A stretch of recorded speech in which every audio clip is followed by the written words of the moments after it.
So thank you for being on the show with us today. I want to talk about crypto data. So obviously data is a big business in traditional finance. How do you see the role of data in the crypto space evolve, especially that data is inherently public when it comes to blockchain and decentralized technologies? So absolutely, and I think data is one of the most interesting aspects of how within the financial infrastructure businesses, how it's going to be disrupted. There's going to be a huge paradigm shift as an increasing number of applications move on-chain. We're going to see two things fundamentally change. Most of the data, as you just mentioned, is going to be generated on-chain, meaning that it does not belong to what is today in TradFi, to exchanges who own the data and monetize the data. So in the future, as things move on-chain, the data ownership is going to change. Data is going to be inherently public. However, we should not underestimate the technical challenge that it is to extract data from the blockchain, to contextualize data and give it meaning in order for it to be digestible by users. So data in blockchain is a real technical challenge. That's number one. Second, as well as I just mentioned, the first part, data ownership is going to change. Second part, data is going to be increasingly critical. It's going to be even more important than it is today. Today, data is a critical component in providing a reference point for financial contracts to settle. In the future, data will also be a catalyst. As you move into on-chain applications, the data that you provide on-chain to, say, a smart contract is going to trigger a compute, calculation, and settlement on-chain without any failover.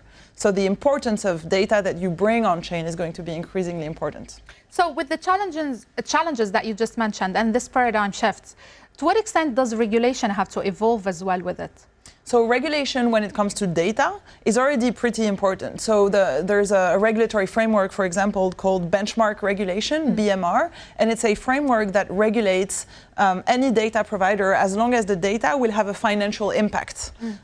So today, having more focus on the quality of data and bringing data standards in the crypto market is absolutely essential. And this is something today within crypto where we focused on infrastructure, we focused on execution, we focused on delivery, but we didn't really focus on the provenance of data and the regulation around data itself, right? I'm not talking about crypto regulation here, but really data regulation. What kind of things are you able to do with data, and what kind of regulation are data providers under, as long as they provide data to enable financial applications? When it comes to financial applications, obviously we're seeing the approval of the ETF in the US, there's numerous ETPs in Europe as well. To what extent is the clean data, quality of data relevant, especially because a lot of these issuers are issuing these products are regulated themselves? Absolutely. I mean, this is absolutely critical. And this, for me, is something that's going to be a clear signal of the industry really maturing into more institutional grade industry once we start having regulated data feeding into investment products. You mentioned ETF, very rightly so. It's the same thing with ETPs listed in Europe. The data that they are benchmarked upon needs to be regulated. Today, there are a few companies that provide regulated cryptocurrency data. Kaiko is one of them, obviously, and we provide regulated benchmark data for a couple of use cases. One of them is derivatives exchanges. If you're going to settle derivatives that have a leveraged impact on the actual price, you need to have an independent data provider giving that benchmark.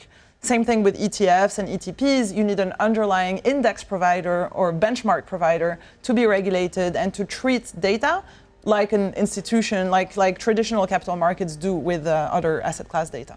And to what extent do you think that the advancement and the how this market evolves will have to do as well with how the crypto market evolves? I mean, to what extent do you think that they should be aligned together? So traditional markets and crypto markets, for me, there are going to be two things happening in parallel, right? What we're seeing is the kind of bringing on crypto into traditional financial market products. And then we're also seeing institutions looking at blockchain as an infrastructure route for issuing new products. So we're seeing today a bit of both, right? We're seeing crypto come into TradFi under the form of ETFs, and we're also seeing TradFi getting onboarded onto blockchains in the form of, for example, security token, tokenization of real-world assets, and all these interesting topics. So there's really going to be a moment where we're going to see an inflow of TradFi on-chain. I love this quote, on-chain is the new online. We're clearly seeing a growth of the adoption of blockchain infrastructure for the execution of TradFi investment products. And the idea here is not to disintermediate everything. I'm a big believer in centralization for some things. I'm a big believer also that decentralization and blockchain can be an incredible execution platform and can disintermediate middle office, back office, settlement, all of these kind of layers that needed human interaction in the past but could be disintermediated using blockchain technology. It's interesting, May was mentioning about TradFi coming in, but what about the other way around? I know there's a lot of debate about oracles, for example, how actually a lot of these oracles for data that is offline can power Web3 ecosystems. What's your view on how that world will evolve in the interaction between oracles and Web3? So absolutely, this is the Oracle have a huge role into bringing on institutional data that is not necessarily created on chain, to bring it on chain in order to trigger applications. And I'll give you an example, a financial contract that references an underlying for which the price does not exist on chain, but lives off chain, right? So you need to have a data company that is going to bring under a licensed way, under TradFi routes, the right price of the underlying, and needs to work with an oracle in order to deliver that data point to the financial contract that is on chain.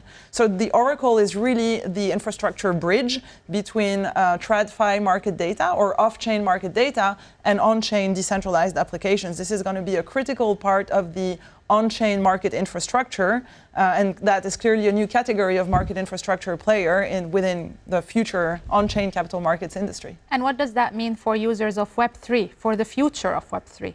I mean, it means that it's going to grow, right? Having those bridges and having the ability to onboard TradFi applications on chain. I come from the world of equity derivatives, and honestly, you could do smart contracts that replicates an equity derivative contract, and the underlying does not have to live on chain. The data needs to be brought on chain. So it just opens up the world of possibilities for executing financial institutional DeFi applications on chain.